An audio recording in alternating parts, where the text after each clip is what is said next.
How to cancel Patreon subscriptions on phone browser.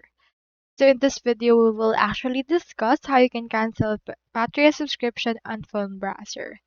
So you can also cancel it using your actual browser on your PC. So either way, it's actually available on both devices. So in this case, I will show you how to do it on a browser. So I have in here this support article from Patreon doing this on the mobile application. On the mobile app, just open it and scroll through the creators listed on the home screen.